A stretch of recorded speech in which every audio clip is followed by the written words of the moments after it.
Hello guys, welcome to techie chef. ഇന്ന് ഓവനും ബീറ്ററും ഒന്നുമില്ലാതെ നമുക്ക് അടിപൊളി ഒരു സോഫ്റ്റ് പ്ലം കേക്ക് ഉണ്ടാക്കിയാലോ. അതിനായി ആദ്യം നമുക്ക് കുറച്ച് ഷുഗർ പൊടിച്ചെടുക്കാം. അതിലേക്ക് ഏലക്ക, ഗ്രാമ്പൂ, 2 പീസ് പട്ട ഇത്രയിട്ട് നന്നായിട്ടൊന്ന് പൊടിച്ചെടുക്കാം. ഇനി ഈ പൊടിച്ചത് നമുക്കൊന്ന് മാറ്റി വെച്ചിട്ട് നമ്മൾ ഡ്രൈ ഇൻഗ്രീഡിയൻസ് എടുക്കാം. അതിലേക്ക് 1 കപ്പ് മൈദ, കുറച്ച് ബേക്കിംഗ് പൗഡർ, കുറച്ച് ബേക്കിംഗ് സോഡ. ഇത് നന്നായിട്ടൊന്ന് അരിച്ചെടുക്കാം. നമുക്ക് ഒട്ടും കട്ടയില്ലാണ്ട് അടിപൊളിയായിട്ട് അരിച്ച് ഇതും നമുക്കൊന്ന് മാറ്റി വെക്കാം. ഇനി നമുക്ക് ഇതൊന്ന് മാറ്റി വെക്കാം. എന്നിട്ട് നമ്മുടെ എഗ്ഗ് ഒന്ന് നന്നായി ബീറ്റ് ചെയ്തെടുക്കാം. ഒരു 3 മുട്ടയാണ് ഞാനിവിടെ എടുക്കുന്നത്.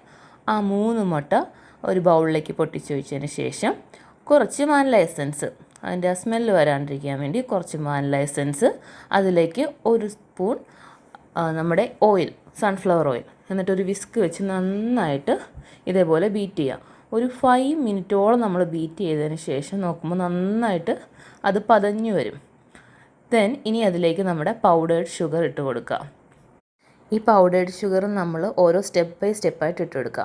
ആദ്യം കുറച്ച് ഇട്ട് കൊടുത്തിട്ട് ഒന്ന് ബീറ്റ് ചെയ്യുക. വീണ്ടും നമ്മൾ 1 സ്പൂൺ ഇട്ട് കൊടുത്ത് ബീറ്റ് ചെയ്യുക. അങ്ങനെ ഓരോ സ്റ്റെപ്പ് ബൈ സ്റ്റെപ്പായിട്ട് നമ്മൾ പൊടിച്ച് വെച്ചേക്കുന്ന ആ ഷുഗർ അത്രയും ഇട്ട് കൊടുത്ത് നന്നായിട്ട് അത് ആ എഗ്ഗിലേക്ക് മിക്സ് ആവുന്നത് വരെ ബീറ്റ് ചെയ്ത് നല്ല വൃത്തിയായിട്ട് എടുക്കുക. നമ്മുടെ ഷുഗർ കട്ട പിടിക്കാണ്ടിരിക്കാൻ വേണ്ടിയാണ് നമ്മളിങ്ങനെ സ്റ്റെപ്പ് ബൈ സ്റ്റെപ്പായിട്ട് ഇട്ട് കൊടുക്കുന്നത്. അതിലേക്ക് ഞാൻ 1 ടീസ്പൂൺ പൈനാപ്പിൾ എസൻസ് ഒഴിച്ചിട്ടുണ്ട്. ആ പൈനാപ്പിൾ എസൻസ് കൂടെ ഒഴിച്ചതിന് ശേഷം വീണ്ടും നമ്മൾ ആ വിസ്ക് കൊണ്ട് കുറച്ച് നേരം ഒരു 1 മിനിറ്റ് ഒന്നുകൂടി ബീറ്റ് ചെയ്തു. നമുക്ക് നമ്മുടെ ഡ്രൈ ഇൻഗ്രീഡിയൻസ് ഇടാം. അത് നമ്മൾ നന്നായിട്ട് അരിച്ച് വെച്ചിട്ട് ഡ്രൈ ഇൻഗ്രീഡിയൻസ് ഇതേപോലെ സ്റ്റെപ്പ് ബൈ സ്റ്റെപ്പായിട്ട് കുറേച്ച് ഇട്ട് കൊടുക്കുക. കട്ട പിടിക്കാണ്ട് നന്നായിട്ട് ആ വിസ്ക് വെച്ച് സ്റ്റെപ്പ് ബൈ സ്റ്റെപ്പായി ഇട്ട് കൊടുത്ത് നന്നായിട്ട് ഒന്ന് ബീറ്റ് ചെയ്തെടുക്കാം. ഈ ഒരു കൺസിസ്റ്റൻസിയിൽ നമുക്ക് കിട്ടണം.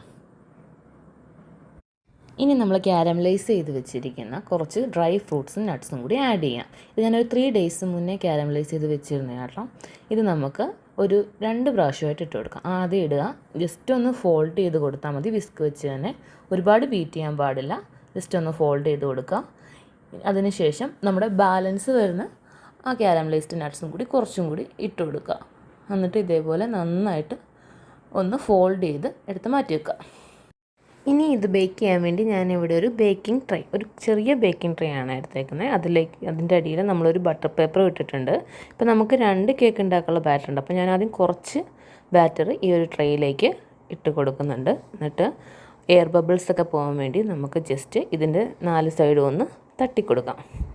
ഒട്ടും എയർ ബബിൾസ് ഇല്ലാതെ നമ്മൾ ഉറപ്പ് വരുത്തണം വെക്കുന്നതിന് മുമ്പ്. എങ്കിലേ നമുക്ക് കേക്കിന് നല്ലൊരു ഷേപ്പ് കിട്ടുള്ളൂ. അങ്ങനെ നന്നായിട്ട് തട്ടിക്കൊടുക്കുക. ഫുൾ എയർ ബബിൾസും പോയതിന് ശേഷം മാത്രമേ നമ്മൾ ബേക്ക് ചെയ്യാൻ ഇത് വെക്കാൻ പാടുള്ളൂ. ഇനി ഒരു ഭംഗിക്കായിട്ട് ഇതിൻ്റെ മുകളിലേക്ക് നമുക്ക് കുറച്ച് കാഷ്യൂസ് കൂടെ വെച്ച് കൊടുക്കാം. ഞാനൊരു റൗണ്ട് ഷേപ്പിൽ കുറച്ച് കാഷ്യൂസിൻ്റെ മുകളിലേക്ക് ഇതേപോലെ അറേഞ്ച് ചെയ്ത് വെക്കുന്നുണ്ട്. അതിനുശേഷം ഇനി നമുക്ക് ബേക്ക് ചെയ്യാം. ഞാനിവിടെ ഒരു അലൂമിനിയത്തിൻ്റെ പാത്രമാണ് ബേക്ക് ചെയ്യാൻ എടുത്തേക്കുന്നത്. അതൊരു നല്ല അടി കട്ടിയുള്ള സ്റ്റീലിൻ്റെ പ്ലേറ്റ് അതിനുള്ളിൽ വെച്ചതിന് ശേഷം ഒരു 15 മിനിറ്റ്സ് ഞാൻ പ്രീ ഹീറ്റ് ചെയ്തതാണ്. അതിലേക്ക് നമ്മുടെ ബാറ്റർ ഇറക്കി വെച്ച് കൊടുക്കാം. ഇനി ഒരു 45 മിനിറ്റ്സ് നമുക്ക് മൂടി വെച്ചിട്ട് വേവിക്കാം. Correct 45 minutes. ഇപ്പം ഒരു 45 മിനിറ്റ്സ് ആയിട്ടുണ്ട്. ഇതിനിടയ്ക്ക് ഞാനൊരു സ്റ്റിക്ക് വെച്ചൊന്ന് കുത്തി നോക്കിയിരുന്നു വെന്തോ ഇല്ലയോ എന്നുള്ളത്. അപ്പോൾ നന്നായിട്ടായി വന്നിട്ടുണ്ട്. നമുക്കിനി ഇതൊരു പ്ലേറ്റിലേക്ക് മാറ്റാം. നമ്മുടെ കേക്ക് നല്ല പെർഫെക്റ്റ് ആയിട്ട് ഇവിടെ കിട്ടിയിട്ടുണ്ട്. കാണാൻ തന്നെ നല്ല ഭംഗിയുണ്ട്. ഇപ്പോൾ നല്ലൊരു മണമൊക്കെ ഉണ്ട് ഈ കിച്ചൺ ഫുള്ള്. നമുക്ക് നോക്കാം, കണ്ടോ, നല്ല സോഫ്റ്റാണ്. അടിപൊളിയായിട്ട് നന്നായിട്ട് തണുത്ത് വന്നിട്ടുണ്ട്. അതുകൊണ്ട് നല്ല സോഫ്റ്റായിട്ട് നമുക്ക് കാണാൻ പറ്റും.